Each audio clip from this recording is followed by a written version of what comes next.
Bonsoir et bienvenue à Sports Club. Merci de rester fidèle à votre programme de débat sur CRTV Sports and Entertainment. Le Cameroun sera la capitale du handball africain du 10 au 20 juin 2021. C'est à la faveur de la tenue à Yaoundé de la 24e Coupe d'Afrique des Nations de cette discipline, version féminine. Une mission d'inspection vient d'achever son passage au Cameroun, mission conduite par le président de la Confédération africaine de handball, Manserou Aremou.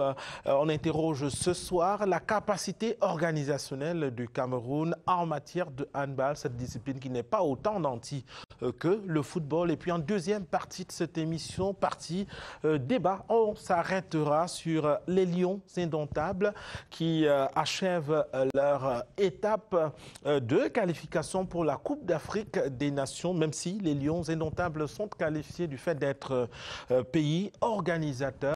Il y a matière à questionner le rendement des deux dernières journées en attendant la prochaine sortie mardi prochain. Pour vous accompagner donc dans ces éclairages de ce soir, il y a deux consultants sur ce plateau. Emmanuel Mbankolo à ma droite. Bonsoir Emmanuel. Bonsoir vous Évariste, bonsoir à ceux-là qui ont pris de leur temps ce soir encore. Ah oui, merci à vous. Surtout, on dit que c'est un vendredi saint, la sainteté. Vous avez pris le petit soin de passer par là avant de venir. Tout à fait.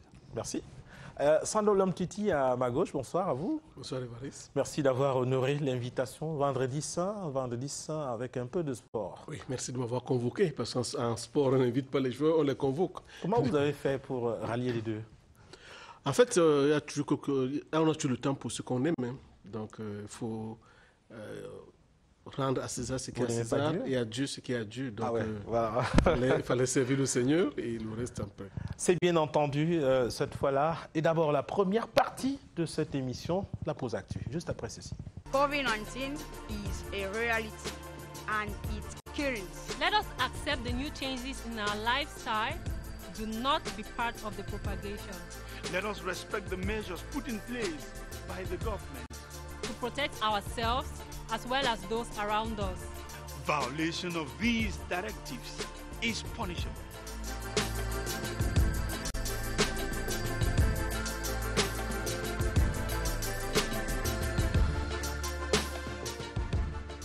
This is a message from the government of Cameroon.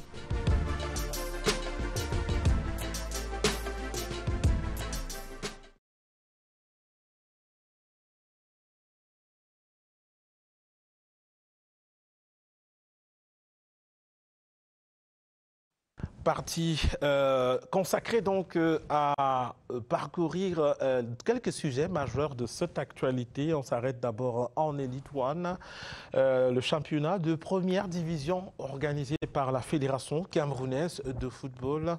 On est pratiquement rendu à la 5e journée déjà. AS Fortuna et Panthère ont le vent en poupe. En question de ce soir, leur capacité à pouvoir tenir tout au long de cette compétition. Question d'abord à Emmanuel Mbankolo, vos premières des impressions par rapport à la prestation de AS Fortuna et de Panthère.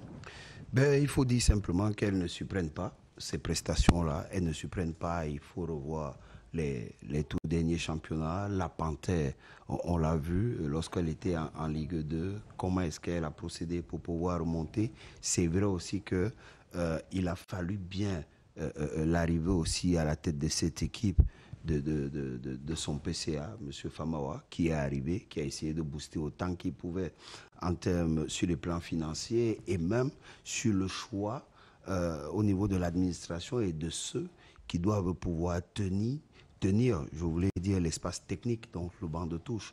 À partir de ce moment, on s'est bien rendu compte qu'il y avait eu comme une sorte de métamorphose au niveau de cette équipe de la Panthère. Est-ce que Roger Noah a employé les mêmes moyens pour AS Fortuna? Non, mais je crois que Roger Noah est resté cohérent, il est resté constant un peu dans sa logique, celle d'aller puiser au niveau de la réserve, de sa section jeune, et celle de faire confiance à la jeunesse. Ça n'a pas souvent plu à certains entraîneurs, c'est pour ça que des fois, il y a un peu ce petit clash entre le président, promoteur et propriétaire de la structure, et les entraîneurs qui, quand ils arrivent, ont une certaine vision et ont un type de joueur qu'ils veulent pouvoir amener un peu dans cette équipe, mais Roger Noah est dans sa logique.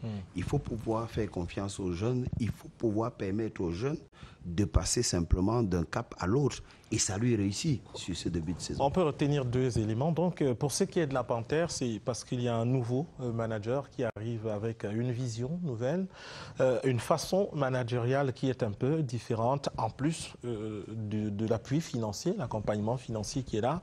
Et du côté de AS Fortuna, c'est qu'on a toujours cette possibilité d'aller puiser dans la réserve, même s'il y a une forte influence sur les entraîneurs. Sando Lomtiti, Panthère et AS Fortuna, leur début en trompe. En fait, on a face à un championnat qui sera très relevé, parce que c'est un championnat de poules. Ça se joue très vite et ça va aller très très vite. Maintenant, c'est grâce à AS Fortuna et Panthère? Pas forcément. Mais pourquoi ils sortent du lot, les deux? Ça, ce sont les premières journées et je n'ai pas envie de dire que la course des enfants, c'est le matin. Vous venez de le dire pourtant.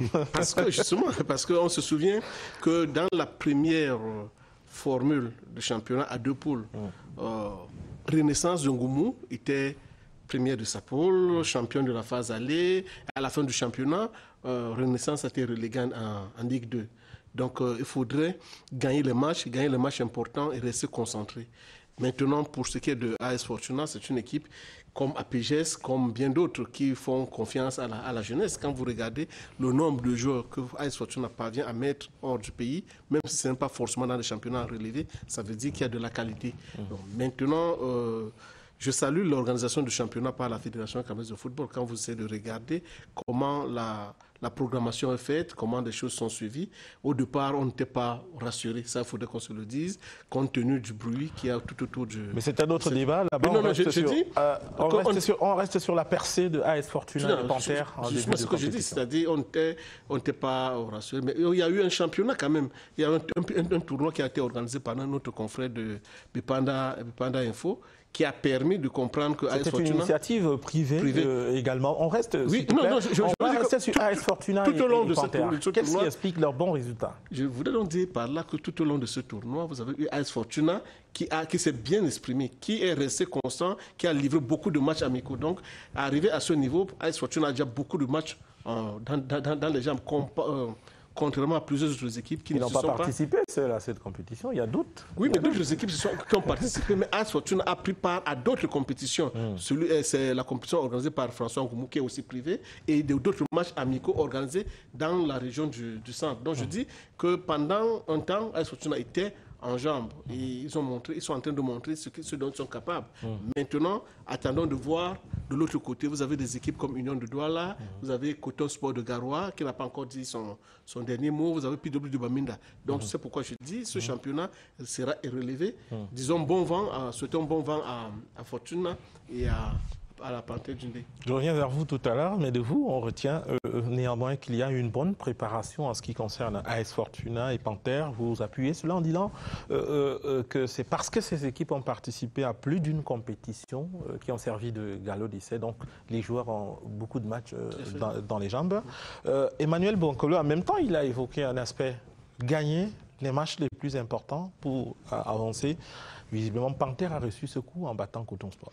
Ben voilà, il faut simplement marquer le coup en gagnant les cadeaux. Et les cadeaux, on les connaît, même s'il y en a des fois qui ont une patte clopante, mais ce sont les cadeaux, quels que soient les cas. C'est-à-dire qu'il faut pouvoir gagner Coton Sport, il faut pouvoir gagner le Canon, gagner le Tonnerre, gagner Union de Douala. Si on s'arrête sur Coton Sport, la polémique a enflé quand même. On s'est dit que Coton Sport sortait d'une rencontre bien difficile contre Berkane en Coupe de la CAF. Coton immédiatement a emprunté le chemin de l'Ouest. C'est environ 800 km à parcourir dont les joueurs sont arrivés exténués, fatigués. Peut-être, mais maintenant il y a un problème de gestion des effectifs et du groupe, de management. C'est-à-dire que quand on est Coton Sport, on estime qu'on a minimum 21 à 22 joueurs qui se valent. À partir de ce moment, il est donc possible, après une sortie africaine, et de pouvoir faire un savant dosage qui permette de reposer peut-être 5 à 6 joueurs de la sortie. Mais le paradoxe, c'est qu'on a besoin de laisser ces joueurs jouer pour avoir le plus de matchs dans les jambes et être compétitif. C'est vrai, mais maintenant il faut savoir faire la synthèse et avoir l'élément de rodage nécessaire qui vous permette ce dosage-là entre des joueurs censés être remplaçants, les titulaires et des joueurs d'appui. C'est-à-dire que vous pouvez aller au-delà de votre liste de 20, ramener 3, 4 jeunes qui permettent aux titulaires et à quelques remplaçants de souffler des fois au moins 45 minutes et d'apporter le meilleur d'eux sur la deuxième mi-temps. Donc, ce n'est pas nous qui allons apprendre cela au staff technique du Coton Sport quand on sait qu'il est tenu par un vieux de la vieille. Maintenant, il faut se dire une chose simplement, ça a été un mauvais pas pour le Coton Sport. Et derrière, ils se sont rapidement rachetés. Je crois que le Tonnerre a payé les frais. Alors, Panthère a tiré du poil de la bête, c'était ça la réalité. Oui, important. Mais je crois que ça a permis aussi à Panthère de passer un message et de marquer véritablement le fait de sa présence dans ce championnat. Emmanuel, si vous permettez, quand même, sur ce plan-là, il faudrait dire, même si je salue des deux mains l'organisation du championnat, il faut dire qu'il y a eu une mauvaise gestion du calendrier. Dans un contexte où il n'y a pas, la navigation aérienne n'est pas fluide, Coton Sport, comme le disait Évariste, consomme près de 800 km. Le temps de récupération, il fallait leur donner minimum 24 heures de récupération. Là, ça a été un couac qui a profité à Panthère. Oui, moi je suis d'accord. Le fait en plus, c'est que j'ai été l'une des premières personnes à décrier le fait que Coton joue le même jour que tout le monde. C'était pas normal du tout, c'est-à-dire qu'on aurait pu décaler le match de Coton. Or, quand on a la programmation de la Confédération, on allie notre programmation à celle de la Confédération par rapport aux clubs. C'est-à-dire que pour protéger les clubs qui nous représentent à l'international, parce qu'il faut dire les choses comme elles sont. Ce n'est pas une affaire d'amitié ou quoi que ce soit, mais ceux qui représentent les couleurs, le drapeau national, il faut leur apporter le maximum de protection possible. Et les protéger, ce n'est pas de programmer à leur mettre des arbitres à leur guise ou bien des arbitres qui seront totalement à leur faveur, mais c'est simplement de leur donner un léger temps de récupération, surtout que le Coton Sport était en déplacement, on aurait dû y penser. Mais maintenant, il faut dire que directement, c'est le Tonnerre de Yaoundé qui a souffert de la défaite de Coton à 4 buts à 1. 4 buts à 1 passé rapidement et Coton aura démontré là simplement que lorsqu'ils sont... Ce n'était qu'un faux pas. Que ce n'était qu'un faux pas et que lorsqu'ils sont reposés et qu'ils sont prêts, on doit pouvoir compter sur eux. Ça fait aussi la beauté de notre championnat en même temps. On sortira de cette première pause actu. Sando, l'homme Titi, l'avenir immédiat de Panthère, tout d'abord.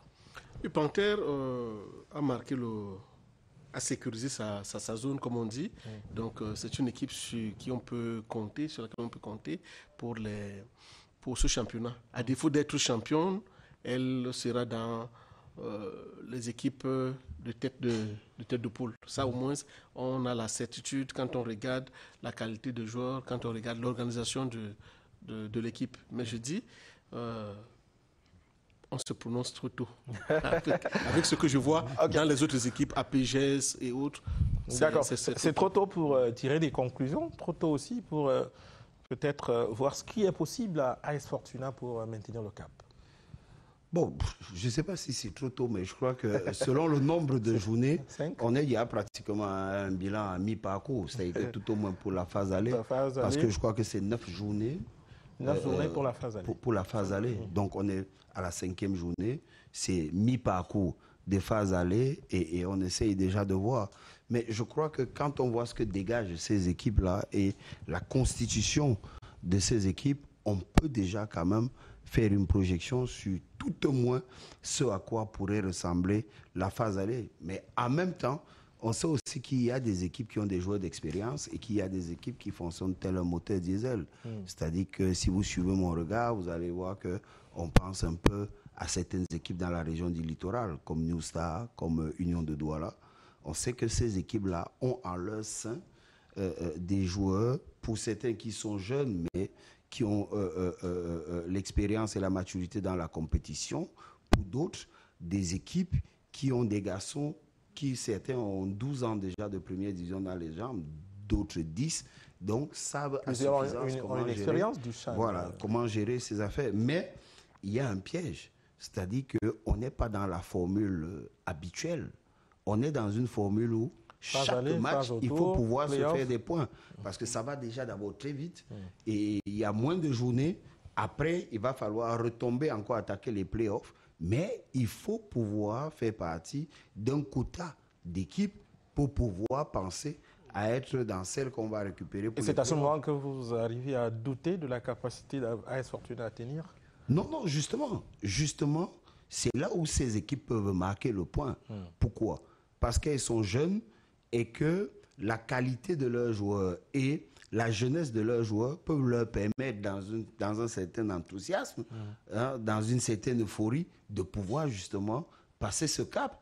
Parce que si vous jouez à l'expérience et à la maturité et que les autres sont dans leur euphorie et dans leur petite folie, si après, à la fin de la phase aller, c'est une équipe qui vous a mis à 12 points ou à combien, ou à 15 points, et vous a mis à 5 matchs, est-ce que vous êtes sûr que cette équipe pourra enchaîner 5 défaites en phase retour? Là reste la question. Donc je crois on peut faire 5 matchs nuls.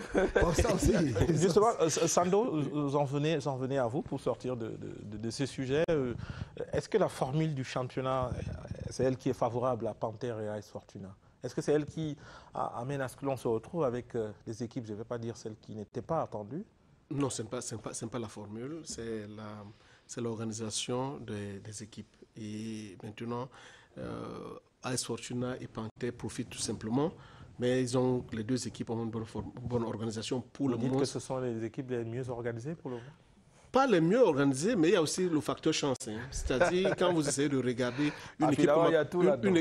C'est un tout. Vous avez une équipe comme APGS qui est bien organisée, qui mise sur la formation, sur la jeunesse. Vous avez une équipe comme Canon de Yaoundé qui est bien structurée aujourd'hui avec un certain nombre d'éléments. Vous avez Union de Douala là-dedans, la détente traîne à prendre, mais l'organisation hier, vous avez Avion qui a fait de bons recrutements. Donc je vous dis, ça va se jouer et ça va aller très très vite. On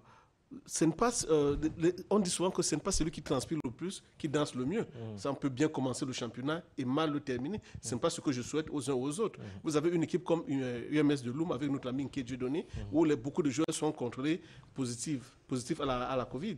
Donc l'équipe est mise de côté.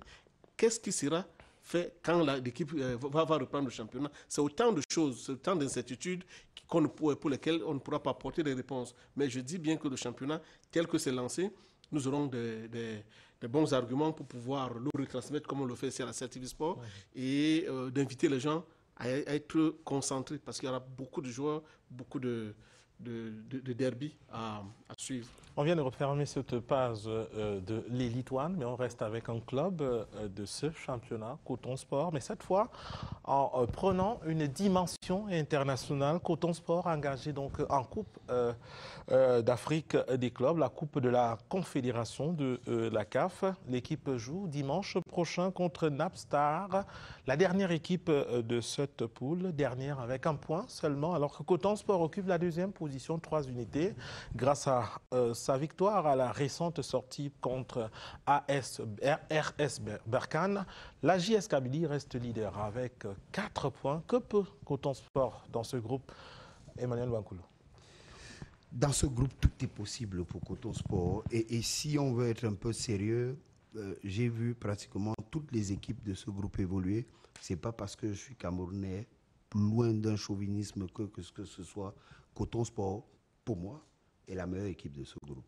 C'est-à-dire qu'en termes de jeu, en termes d'organisation, même au niveau de la groupe. Oui, même en termes de profondeur de banc de touche. C'est-à-dire que ce que le Coton Sport a déjà produit en termes de jeu dans ce groupe, aucune équipe ne l'a encore fait. C'est une défaite mais sauf que le Coton Sport aurait pu revenir d'Algérie au moins avec un match nul.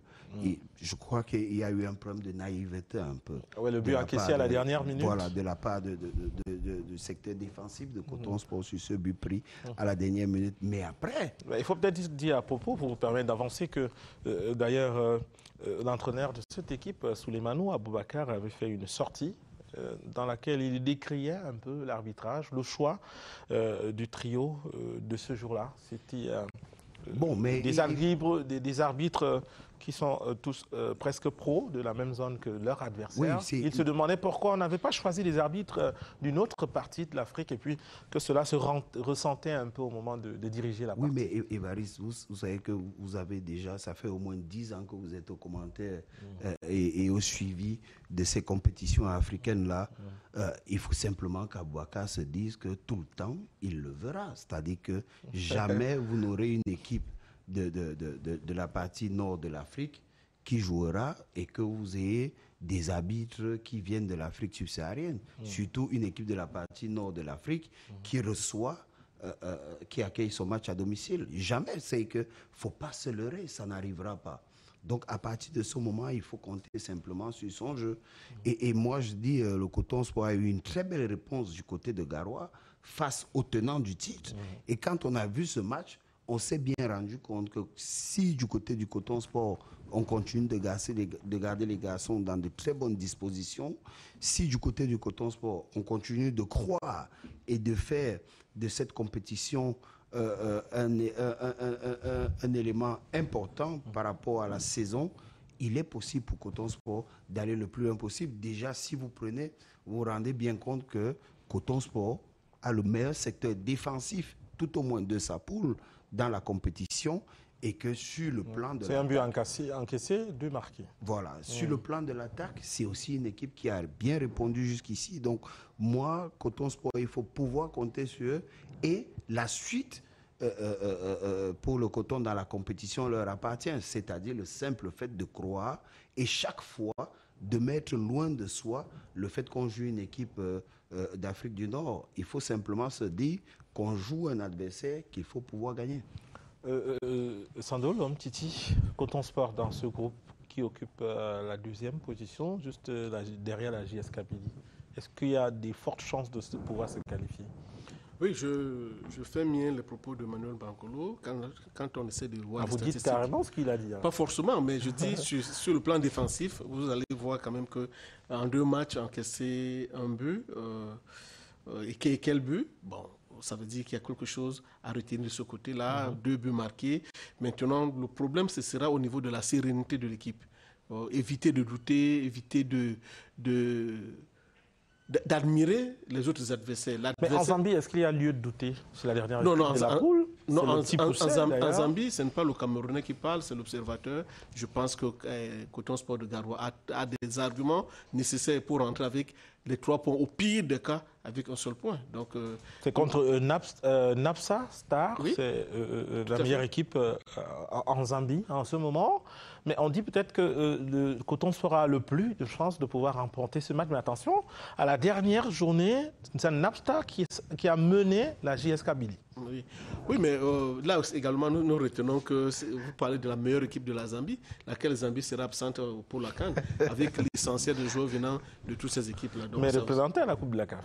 Oui, mais représenter à la Coupe de la CAF. Donc c'est pour dire que ce n'est pas une équipe qui peut faire paniquer Coton Sport de Garoua quand on essaie de regarder compartiment par compartiment et l'évolution de l'équipe de Garoua. Donc je suis rassuré que Coton Sport de Garoua rentrera au pire des cas avec un point. Avec un point. Alors, Emmanuel Bankolo, comment Coton fait pour éviter ce piège qui s'est refermé sur la JS Kabylie? C'est à la toute dernière minute que la JS Kabylie égalise. Hein? Oui, je crois que ça a été un problème de naïveté du côté des Zambiens. Ils n'ont pas géré au mieux le début d'avance. Maintenant, dans ce match-là, il y a un piège. Le piège, c'est celui de se dire simplement qu'on arrive en territoire conquis. Là, on pourrait être surpris.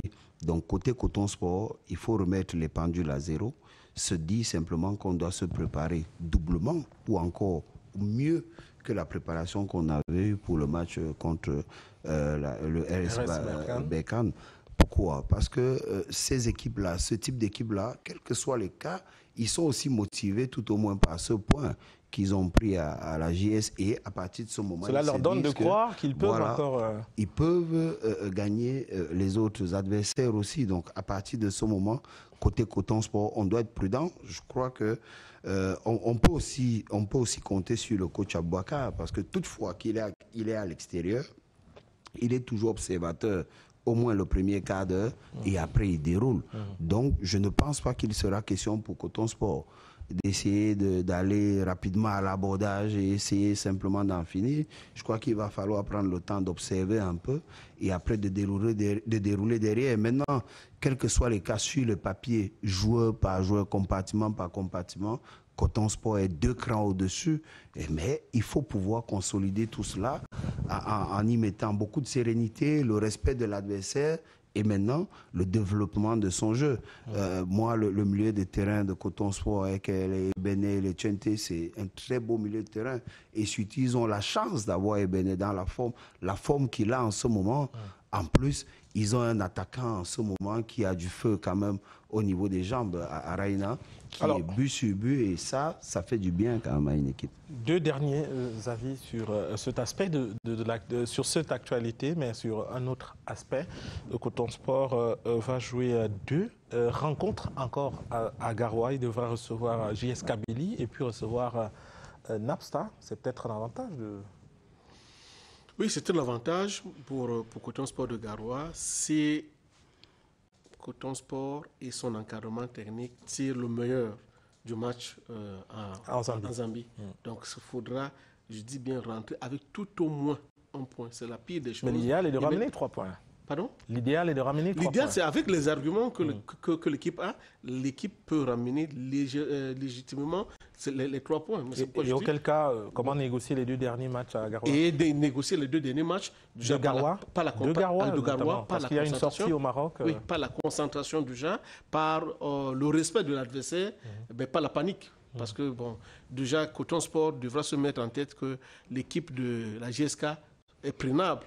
Quand on se rend compte qu'à l'extérieur, vous avez encaissé un but à la dernière minute suite à une erreur défensive. Donc ici à domicile, vous utilisez les mêmes arguments. Vous avez vu le match aller. Vous avez maintenant des arguments qui vous permettent de bien lire et de bien comprendre où est partie la faute. Et avant ce match, vous aurez déjà le classement de la phase allée de la poule. Emmanuel Bankolo, sur cet aspect également, si l'on présume que ce sera difficile, le match retour RS Berkane, Coton, puisque l'équipe est en déplacement, et puis c'est le tenant du titre qui est blessé après son faux pas du match aller battu 2-0 ici à Garoua. Est-ce qu'on peut aussi déduire donc à partir de là, Coton Sport devrait tirer le meilleur d'abord du match en Zambie, ensuite des 2 matchs ici à Garoua?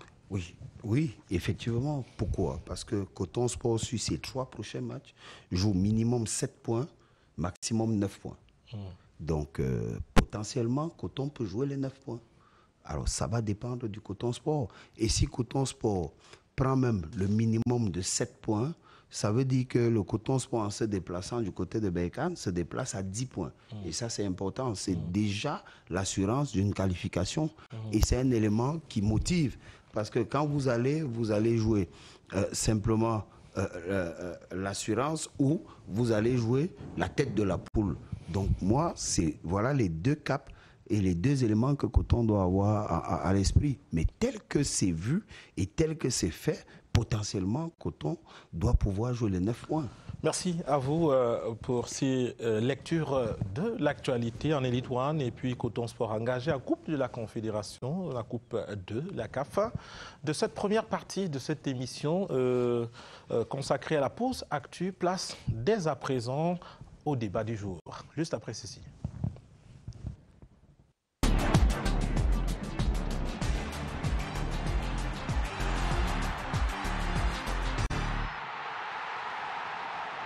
On parle du handball avec le Cameroun qui sera la capitale de cette discipline au mois de juin prochain.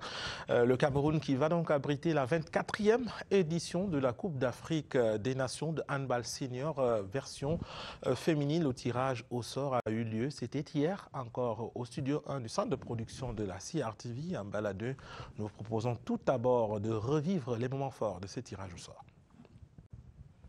DRC. Nigeria and Kenya are Cameroon's opponents at the 24th edition of the African Women Handball Cup of Nations. Lodged in Group B, host Cameroon will take on Kenya in the opening game on June 10.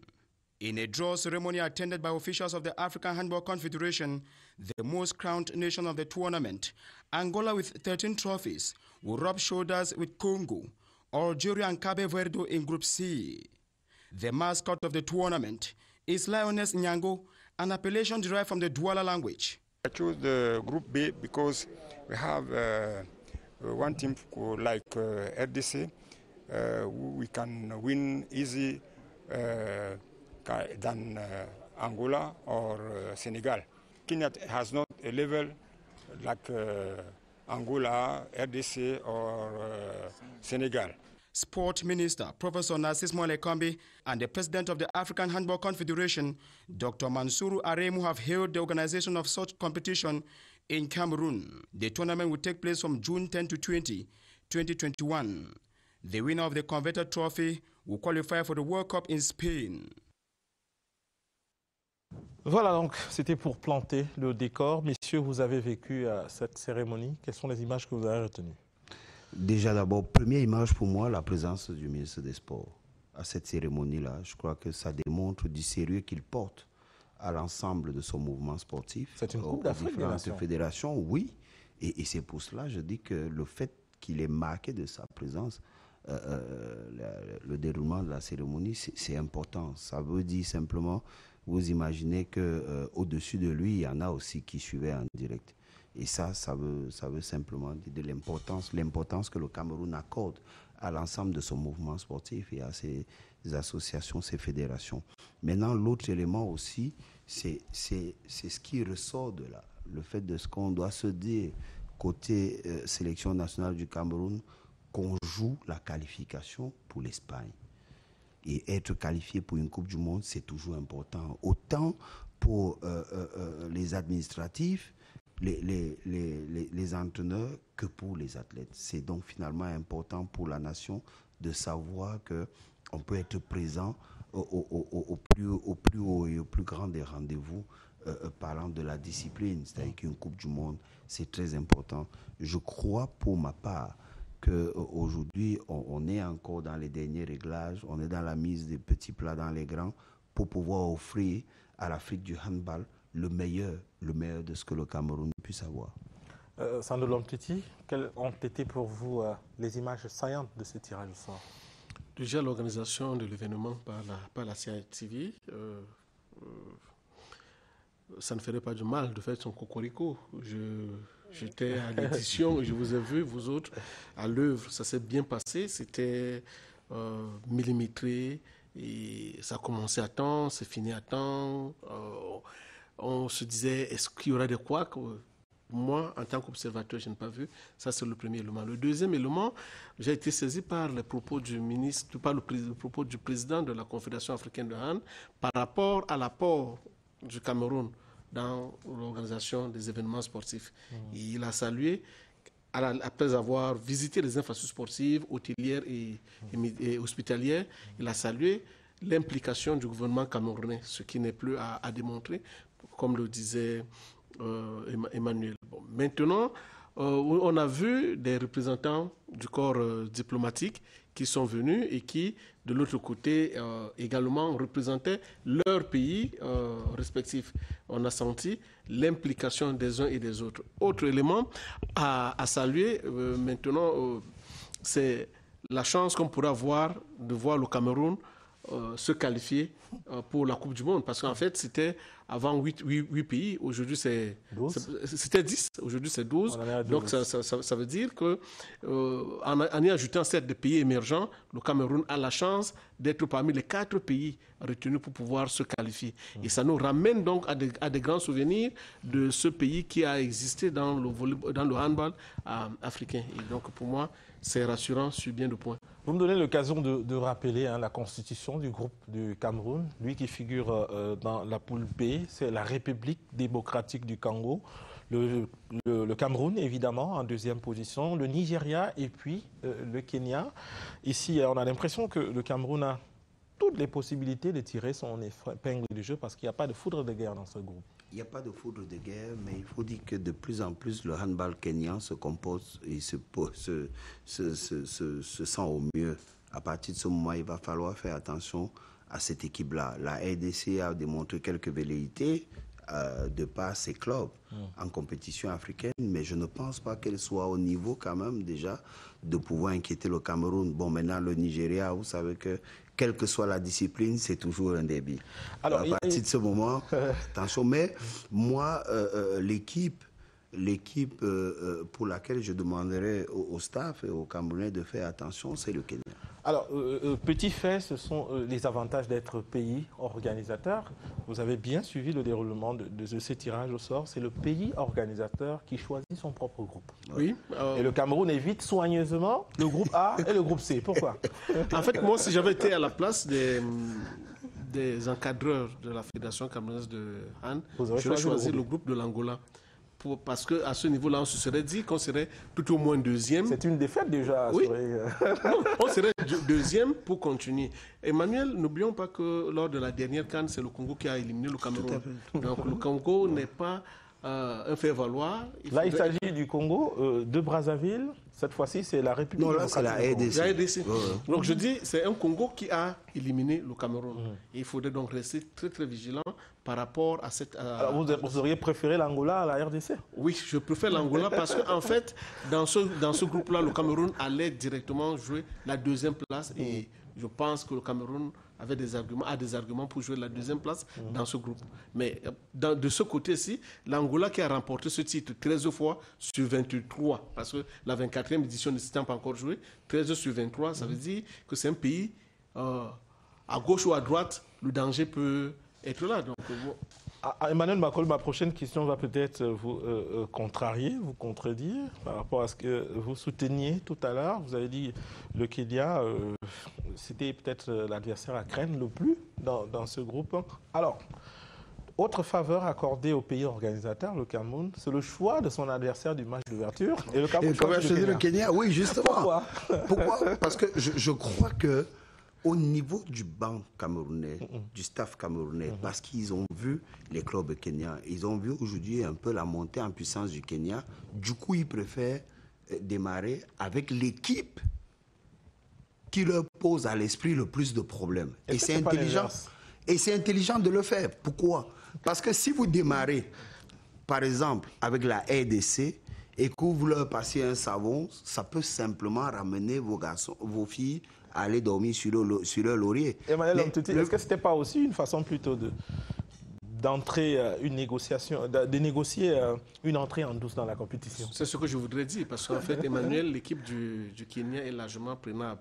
Si on regarde, si on reste sur le papier, face à l'équipe du Cameroun.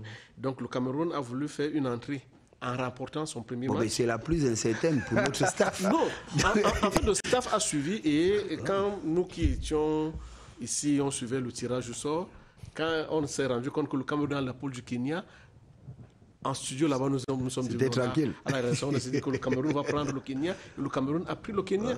Donc c'est pour rassurer les joueuses, pour rassurer le public. Parce que si on prend la RDC et qu'on nous gagne, forcément le moral sera sur les pieds. Et vous avez vu ça avec notre fédération, le volleyball. Donc ça dit, vous choisissez l'équipe que vous pouvez battre. Non pas forcément la plus ridicule, mais l'équipe qui est à votre portée. À partir de ce moment-là, les joueuses sont dans le timing de la compétition. N'oublions pas que le Cameroun joue pour se qualifier, pour aller en Espagne. Alors, j'ai envie de... Oui, mais Sando, vous voyez que là, en fait, on fait le choix de l'équipe qui pour nous est la moins connue, à partir de ce moment-là, on peut avancer encore mieux. Parce que, quels que soient les cas, le Nigeria et le Cameroun la RDC sont des équipes bien connues du staff camerounais et de ses joueuses. Mais le Kenya, il y a un léger doute. Donc, est-ce que vous démarrez par les adversaires bien connus ou vous faites le choix de l'adversaire le plus incertain? Donc, ils ont fait le choix de l'adversaire le plus incertain, mais dont ils savent que sur les papiers, tout au moins, il est prenable. Donc, si on prend celui dont on a certaines incertitudes et qu'on le gagne, et avec une certaine marge, ça donne vraiment du peps et de l'énergie, de l'oxygène, pour pouvoir attaquer ceux qui sont bien connus et ceux pour lesquels on va mettre en place des fonctions exceptionnelles et précises par rapport à ce qu'on sait d'eux sur le plan technique et sur le plan tactique. Ça, c'était au niveau de l'aspect sportif. À vous écouter, le Cameroun a de fortes chances de pouvoir passer au prochain tour, à s'en tenir à ce que ses adversaires sont la République démocratique du Congo, le Nigeria, le Kenya. Le Cameroun joue à domicile et aura donc son public au Palais Polyvalent des Sports. On rappelle que c'est au mois de juin prochain, entre le 10 et le 20 de ce mois-là. En revanche, on va un peu aborder quelques autres éléments qui relève de l'organisation, et c'est peut-être là le ventre mou. Le ventre mou. On commence par la désignation de la mascotte. Je rappelle ici qu'elle s'appelle Nyango, et que tout le monde a découvert ça lors du tirage au sort, et c'est passé en douce. Ça n'a pas été le cas avec le football. Est-ce que ça fait un peu... Moi, j'ai eu une réaction. Comme c'est le handball, d'abord, personne ne dit rien. Non, en fait, je pense que... Comment on en est arrivé à sélectionner cette mascotte? Le ministre a travaillé avec une équipe, avec un groupe, et il s'est déjà brûlé les doigts par la mascotte du Chan et autres. Il ne voulait pas rentrer dans les polémiques au moment où le Cameroun va droit à l'organisation de la compétition. Et quand vous essayez de regarder Nyango, c'est une mascotte qui n'est pas contestée, qu'on l'aime ou qu'on ne l'aime pas, et il a pris un nom qui rassemble. Elle n'est pas contestée ou elle est imposée? Bon, on peut imposer et les gens contestent. Vous avez vu avec la mascotte du Chan, on a recommencé ça 3 fois parce que les gens n'étaient pas contents. Pourquoi? Mais ici, Emmanuel, pourquoi il n'y a pas eu une période préalable de concurrence? Une période de présélection, de sélection? Maintenant, est-ce qu'on en avait véritablement besoin? C'est une mascotte à concevoir. Oui, comme celle je du ne sais pas si on en avait véritablement besoin. Bon, moi, ça m'a posé un peu un problème parce que j'ai eu l'impression qu'on n'a pas trop fouillé. On a simplement déposé, par exemple, la mascotte Lily de la CAN féminine. Et on a apporté quelques modifications et puis on a relancé. Mais bon... voilà une analyse. si vous permettez, je pourrais remettre en question ce choix. Non, moi j'ai eu des doutes par rapport au choix du nom. Oui. Parce que nous sommes dans un contexte où on conteste tout, on soupçonne tout le monde. Le ministre étant Sawa, vous prenez le nom Nyango, qui est un nom Sawa, appellation madame, sœur et tout. Pour obtenir facilement son visa. Oui, je pense que là également, les gens peuvent s'arrêter sur cet élément-là. Mais je dis, pour la présentation de la mascotte, on n'a pas beaucoup de choses. Non, il y a vraiment pas grand-chose. Le travail a été bien fait. Mais maintenant, sur le nom, l'appellation, il faut savoir que sur l'ensemble du territoire, un peu comme avec Tara, pour le Chan, sur l'ensemble du territoire camerounais, c'est un petit nom qui est utilisé pour désigner une jeune dame.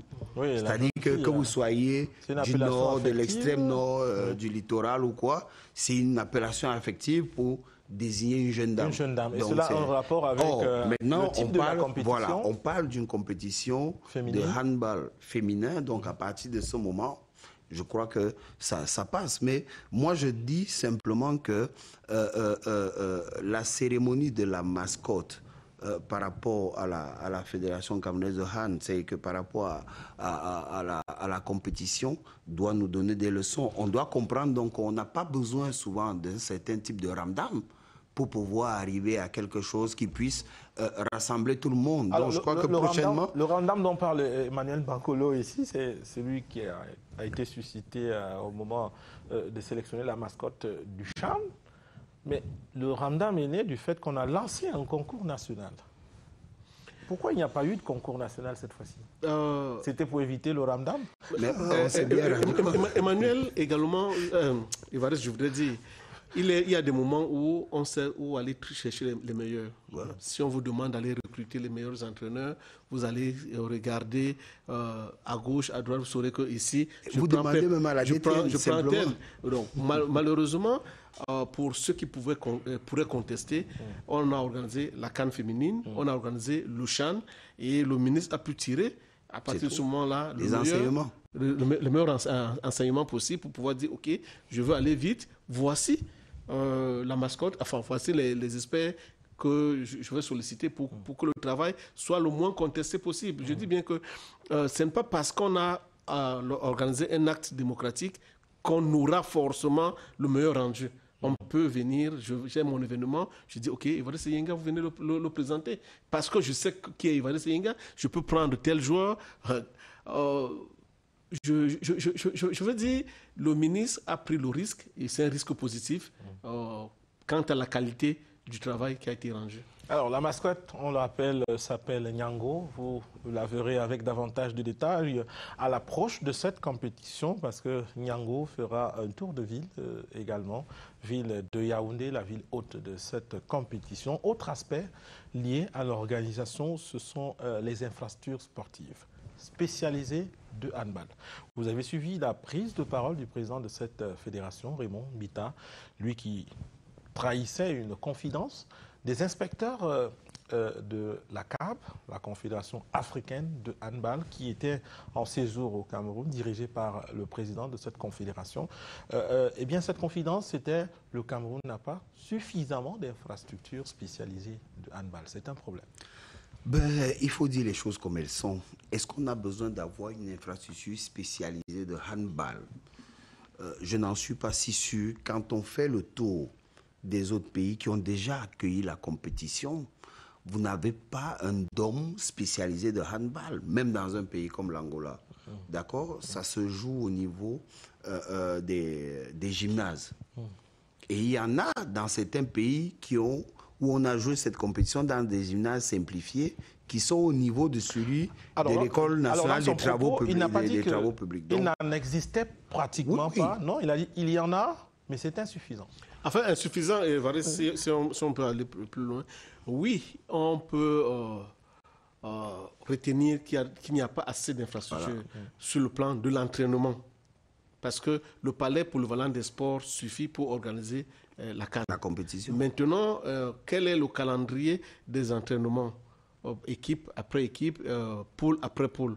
Et lorsque vous regardez le terrain, la salle d'entraînement du palais polyvalent des sports, dès qu'on a programmé les entraînements là-bas, qu'est-ce qui va rester? Il va nous rester certainement l'école des travaux publics. On va commencer à chercher chez les privés pour pouvoir organiser, pour programmer les entraînements. À ce niveau-là, ils ont parfaitement raison. On a peut-être trop dormi, parce que si on avait fini les travaux du stade de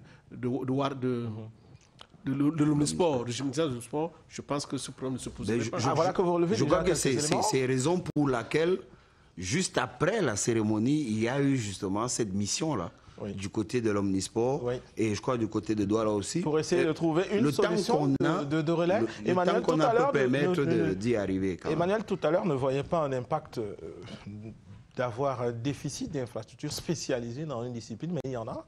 Il va se poser un problème. Cette compétition s'achève le 20 juin. 5 jours plus tard, il y a à Yaoundé la tenue du tirage au sort de la Coupe d'Afrique des Nations de football qui se tient en janvier. Et c'est le Palais des Sports qui va abriter cette cérémonie du tirage au sort. Il a besoin d'une dizaine de jours pour être mis à jour. Et cela pose problème. Une négociation est entamée avec la CAB pour décaler quelque peu. Alors, quel sera le meilleur interlocuteur, la CAF ou la CAB? Je crois que le meilleur interlocuteur dans ce cas, c'est la CAB. Qui va modifier son calendrier? Ce sont deux confédérations d'égal niveau? Non, c'est la CAB qui peut modifier. Mais maintenant, si au niveau de la CAB, on estime qu'on ne peut pas, il va être demandé à la CAF de décaler au moins d'une semaine. Sano Lomtiti, être un pays multisport et disposer d'un palais des sports multisports nous pose problème. Oui, ça pose problème, mais je dis également que l'État du Cameroun pourrait pour évacuer cette situation, organiser le tirage au sort dans un hôtel. Et on a un hôtel au boulevard du 20 mai qui a la capacité... Avis du président du COCAN, c'est dépréciatif. Lorsqu'on a tenu le tirage au sort du CHAN déjà au Palais des Sports, avec le niveau que l'on a vu, c'est dépréciatif d'aller le tenir dans un hôtel. Oui, mais là maintenant... Bon, on a le Palais des Congrès aussi. Hein, donc... Et là également, on vous dit qu'au siège des institutions là-bas, donc tout ça. Non, je veux dire, Évariste, pour être encore un peu plus sérieux, on est rattrapé par nos propres faits.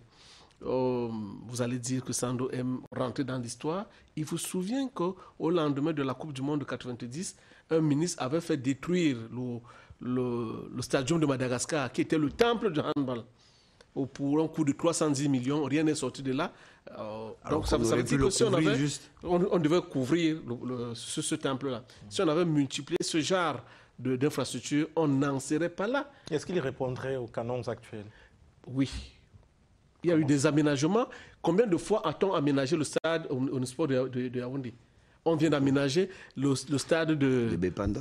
Le stade militaire, qui date des années 70. Et même Bépanda. Et même Bépanda. Donc je dis, ça dépend de l'engagement des uns et des autres pour pouvoir être futuriste. Mais beaucoup plus près de nous, il y a 10 ans, on aurait pu commencer à achever les travaux du gymnase du stade Omnisport de Yaoundé.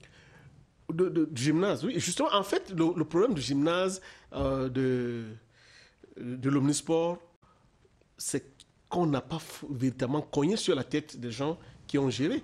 Vous ne pouvez pas établir un budget. Ceux qui ont géré le projet Pendis. Le projet Pendis, c'est-à-dire 500 millions au départ, et vous arrivez avec un avenant de 450 millions. Donc, pratiquement le même montant pour pouvoir achever les travaux, et on ne voit absolument rien. Puisqu'on n'a pas frappé sur les doigts, les gens peuvent continuer à jouer. De l'autre côté, il y a, comment je peux dire ça, vous avez parlé du Pendis.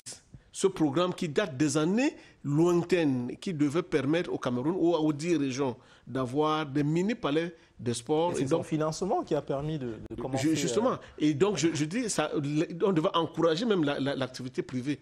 Aujourd'hui, on a la mutuelle les impôts qui... Le complexe. Qui ont un complexe. Donc, je dis, ça également, il faut encourager l'action des privés.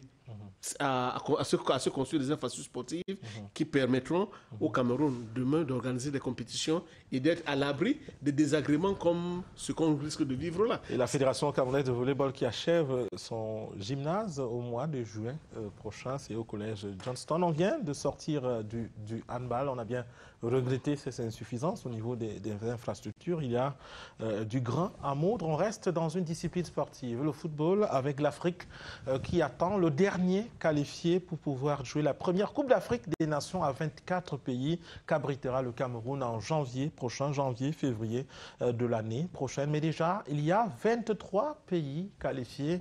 On va essayer de revisiter un peu ces différents qualifiés. D'abord, vous, Emmanuel Bankolo, qui est-ce que l'on regrette de ne pas être présent au Cameroun en 2021? Clairement, le premier pays qui nous choque, c'est l'Afrique du Sud. Parce qu'au moins, ce serait un accueil exceptionnel pour celui qui est aujourd'hui aux commandes du football continental, Motsepe. Mais bon, on est en football et je crois que lui, en bon promoteur et propriétaire de club, le comprend à suffisance et se dit bien que les garçons auraient dû se rappeler de ce qu'eux, ils sont aujourd'hui à la tête de la gestion du football continental. Alors, pour vous, c'est un aspect purement diplomatique, mais au plan sportif, est-ce qu'on peut regretter vraiment l'absence de l'Afrique du Sud? Oui, c'est que c'est un cadre sur le plan de la politique et même sur le plan technique. Pourquoi? L'Afrique du Sud, c'est un cadre de la compétition et elle a toujours apporté un élément un peu chatoyant dans cette compétition. Elle a toujours apporté un sus par rapport à son niveau de jeu, par rapport au fond de jeu. C'est-à-dire que c'est une équipe, quand vous la voyez, quand vous la suivez, il y a toujours un petit truc avec l'Afrique du Sud. Il y a toujours quelque chose qui vous fait dire qu'on a encore une certaine essence, on a encore un certain point de départ de notre football. Il y a beaucoup de qualité dans le jeu et du coup, c'est toujours décevant de ne pas avoir l'Afrique du Sud dans une compétition, autant en football masculin qu'en football féminin. C'est une équipe qui est importante pour la qualité du jeu sur le plan du continent. Sando va réagir sur le même aspect. La CAN, la prochaine au Cameroun, sans l'Afrique du Sud, quelle saveur? Une mauvaise saveur sur le plan déjà diplomatique. Carrément. N'oublions pas que c'est la première CAN que le Cameroun organise après 72. Et que lors de la première CAN organisée par l'Afrique du Sud, il y a eu un match d'ouverture entre l'Afrique du Sud et le Cameroun. Et que le Cameroun a été le premier pays à affronter l'Afrique du Sud après l'abolition de l'apartheid. Ça, c'est, je pense que c'est 1994. 1994. 96. Alors, on a joué en 96. Ils nous ont battu 3-0, match d'ouverture. Avec un certain Vincent Ongandi dans les buts. Tout à fait. Donc, je dis, non, c'était pas Vincent Ongandi, c'était William Andem. Donc, je dis, sur ce plan-là. Défense Johnson et puis Toby Baya Mimbwe. Voilà. Donc, sur ce plan, il y a quelque chose qui va certainement manquer. Maintenant, sur le plan affectif également, vous avez un président de confédération qui arrive pour une compétition à laquelle son pays ne participe pas. Et quel président de confédération? Et quel pays? C'est l'Afrique du Sud. De l'autre côté, vous avez un pays comme la RDC qui, retour de l'histoire également, qui nous a éliminés en 1972 ici à Yaoundé, lors de la CAN que nous avons organisée. Ça aurait été un bon retour dans l'histoire. De l'autre côté, vous avez la Zambie. La Zambie qui devrait certainement être là, elle qui a remporté la CAN de 2012, je pense, et qui a été un frein pour le Cameroun. Vous voyez que je ne fais que sortir les freins. C'est la Zambie qui nous a éliminés pour la Coupe du Monde de 1986, avec une blessure de Théophile Abega. Ouais. Donc vous voyez qu'il y a un certain nombre d'éléments qui s'ajoutent qui auraient permis à cette Afrique-là de revenir célébrer le pays du football. C'est entendu. Autre aspect maintenant, c'est la première Coupe d'Afrique des Nations étendue à 24 clubs. On y voit donc la première participation de certains pays. Jamais les Comores n'étaient arrivés là. Avec votre permission, c'est pas... En Égypte, on était déjà... En Égypte, on était à 24 Ivaris. Avec l'arrivée de Madagascar. Jamais les Comores n'avaient participé à une phase finale, la Gambie également. Que peuvent ces Bleus? Je dis, il faut faire attention à ces équipes. Pourquoi? Parce que c'est des équipes c'est des nations qui depuis 8 ans travaillent énormément au niveau des sélections intermédiaires. Il faut simplement aller interroger les résultats. Impact au niveau senior? Non, mais il ne faudra pas aller les prendre de haut. Sinon, ce serait une grosse faute. Pourquoi? Parce que vous avez, à la fin, à l'aboutissement du cycle, une génération qui arrive et dont les joueurs sont ensemble depuis 8 ans et pour certains une dizaine d'années. À partir de ce moment, vous allez faire face aux équipes qui n'ont pas de problème de cohésion, qui n'ont pas de problème de relationnel, aux équipes où chacun sait qui peut faire quoi. À partir de ce moment où il y a un certain respect qui est installé, ce n'est pas qu'il n'y a pas le respect de l'adversaire, mais seulement on ne craint personne. Et on joue notre jeu. Ça vient vous rappeler un peu ce Cap-Vert du début des années 2010, qui était à un moment devenu l'une des équipes les plus compliquées à jouer sur le continent. Pourquoi? Des choses. Parce qu'on avait pris l'équipe qu'on avait remis à l'entraîneur d'alors. Pourtant, il venait des U17 et il a fait monter ces générations-là parce qu'il avait géré les U17, les U20 et les U23 capverdiens. Donc, il savait exactement ce qu'il fallait pour pouvoir constituer son équipe et c'était une équipe difficile à jouer. Donc, si vous prenez une équipe comme la Gambie, qui a un club qui produit le plus de joueurs à cette sélection, donc dans cette sélection, vous pourrez retrouver dans le 11 entrant 6 voire 7 joueurs d'une équipe comme le Real Banjul. Donc, à partir de ce moment, il faut faire attention. On vous a entendu, Emmanuel Bankolo. D'après vous, les Bleus peuvent bien signifier leur présence. Vous êtes d'avis? Oui, je suis d'avis. Et je parle par exemple d'un pays comme la Gambie, qui est un centre de formation. Vous ne faites pas simple respect ou par diplomatie? Non, c'est pas alors, par diplomatie. La Gambie? Je prends la Gambie.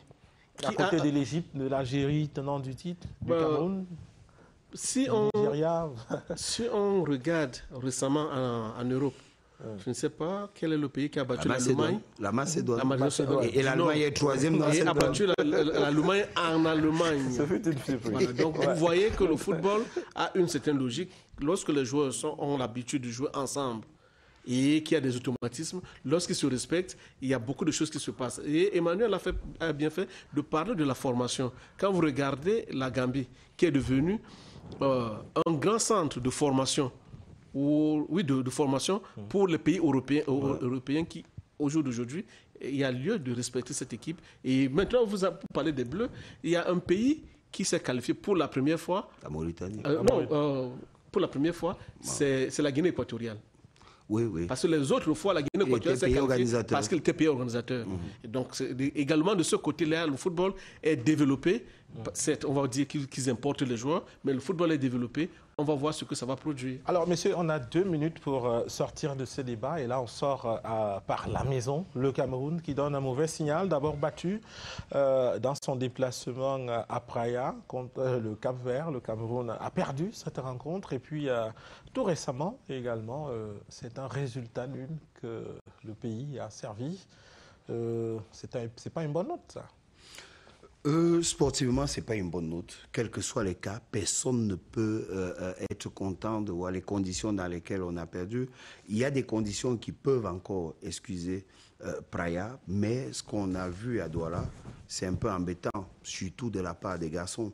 Parce que quand vous avez écouté le coach avant le match qui dit aux joueurs « faisons tout pour faire plaisir à notre peuple », c'est le coach qui le dit. Donc il s'inclut dans le notre peuple. Et que vous ayez un peu cette réaction des garçons. On a écouté le ministre des Sports qui, quand il est arrivé à l'hôtel, a fait savoir qu'il y avait une très grande connotation par rapport à cela.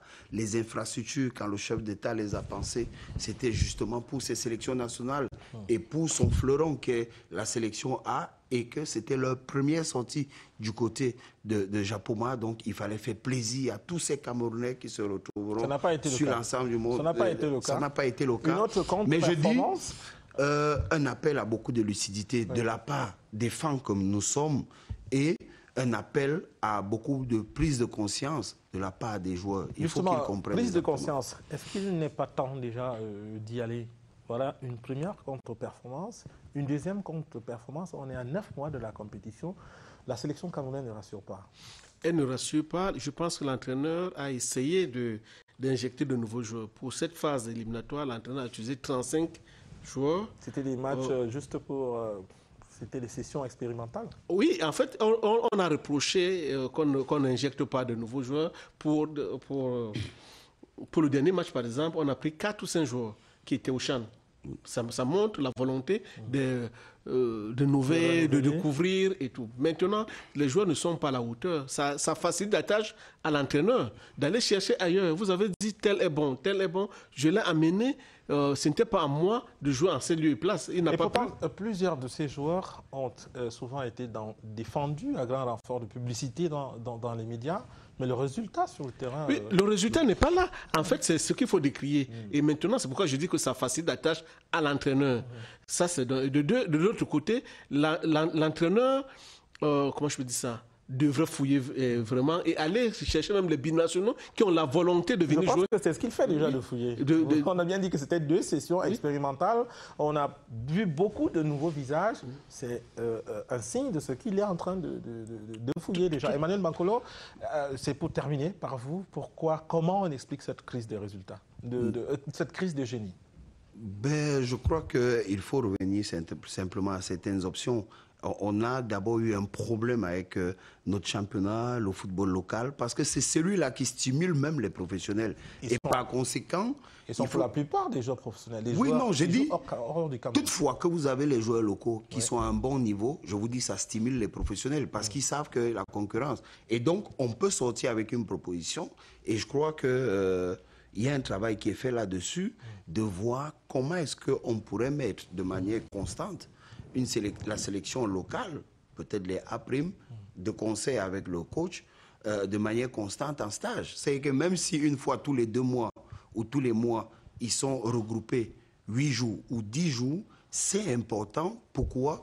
Parce que non seulement ça va être un creuset, mais on aura la possibilité d'avoir des joueurs locaux mis en confiance et qui seraient à même et prêts à défendre les couleurs nationales. Merci Emmanuel Mankolo. Donnons la possibilité à Sando Lomtiti, lui également, de conclure, mais sur une question également. Pourquoi ne pas maintenir un noyau dur que l'on va consolider à la longue?